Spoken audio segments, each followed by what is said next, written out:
विद्यालय के हमारे सहयोगी, हमारे बड़े भाई राधेश्याम वर्मा जी, जिन्होंने अरविंद यादव जैसे मैराथन धावक को अपनी शिक्षा से निकाल दिया, वो मैराथन जीता, उनको भी धन्यवाद देना चाहता हूँ। तो मैं ये कहना चाहता हूँ आप सबसे कि आज के दिन इस वार्षों के समय में आप एक अच्छे नागरिक बनने की प्रतिज्ञा कीजिए, इस देश को मजबूत करने के लिए प्रण कीजिए, एक वसुधैव कुटुंबकम की भावना के साथ आप काम करें। ये मेरा आप सबको परामर्श है और मेरा निवेदन भी है। आज के समय में हम देख रहे हैं एक राष्ट्र का निर्माण उसके नागरिकों से होता है, उसके नन्हे मुन्ने बच्चों से होता है। Children are the backbone of the country. किसी देश की रीढ़ की हड्डी उसके बच्चे होते हैं।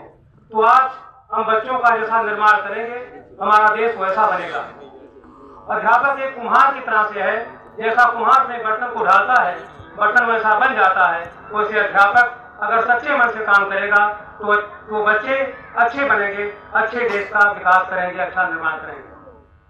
आज के समय में जिस प्रकार से दुनिया में अफरा तफरी का माहौल है, जिस प्रकार से मारामारी है, उसे हम क्या सीखते हैं?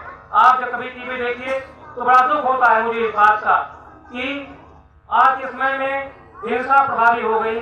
जो महात्मा बुद्ध का दर्शन था, गांधी जी की जो विचारधारा थी अहिंसा परमो धर्मा, लोगों ने इसे ठुकरा दिया। लोग कहते हैं विकास कर गए, मैं नहीं समझता मानव समाज ने कोई विकास किया है।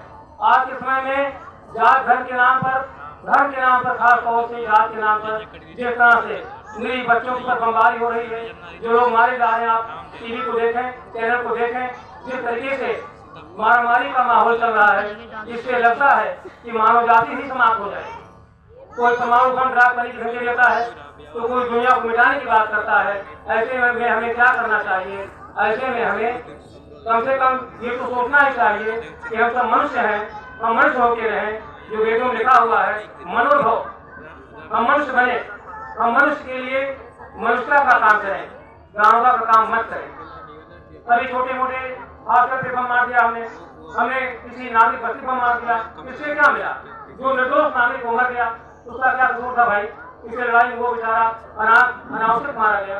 तो हमें इसका ध्यान देना चाहिए। प्राचीन काल में लड़ाइयाँ होती थी, मैदानों में होती थी, लोग बच जाते थे, सेना भाग कर राजा हार गया।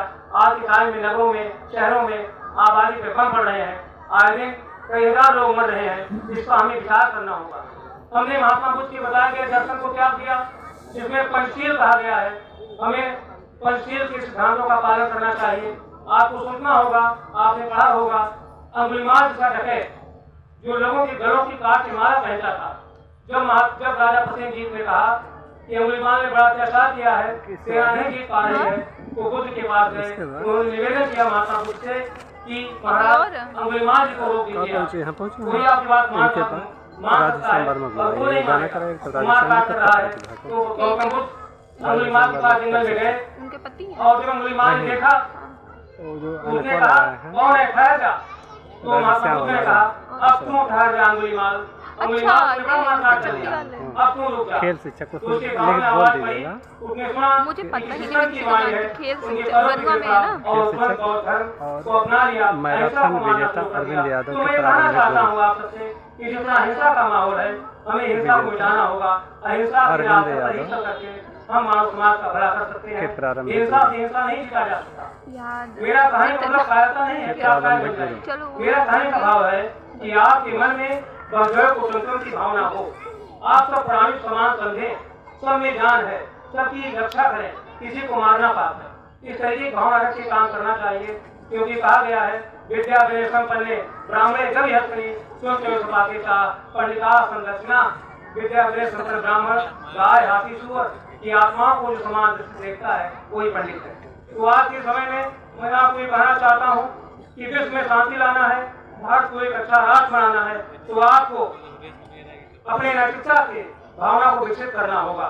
एक देश किसी एक आदमी से महान नहीं बनता है। डॉक्टर कलाम साहब कहा करते थे कि एकाग्रता जो है योग्यता का प्राण है। जिसका मन एकाग्र हो गया वो जेम्स वाट हो गया, वो कलाम हो गया, वो राधा कृष्णन हो गया। और जिसका मन एकाग्र नहीं हुआ वो गली में घूमता रहा, उसे कुछ नहीं मिला। तो बेटा मन एकाग्र करने का प्रश्न विषय है। आप सबसे निवेदन है कि मन को एकाग्र करके कंसंट्रेशन ऑफ माइंड, मन की समाधि, मन की एकाग्रता आ जाए तो आपको मैं समझता हूँ सब सफलता मिल जाएगी, क्योंकि एकाग्रता ही योग्यता का प्राण है। सफलता वही मिलती है जिसका मन एकाग्र होता है।